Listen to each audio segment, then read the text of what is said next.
Hello! In this video I will show you how to install Microsoft Edge browser on a REALME GT 70.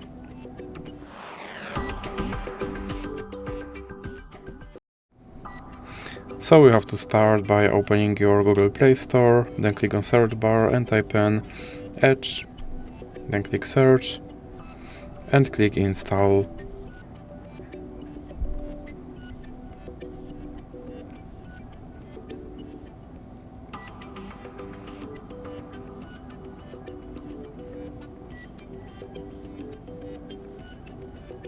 Now you have to click open.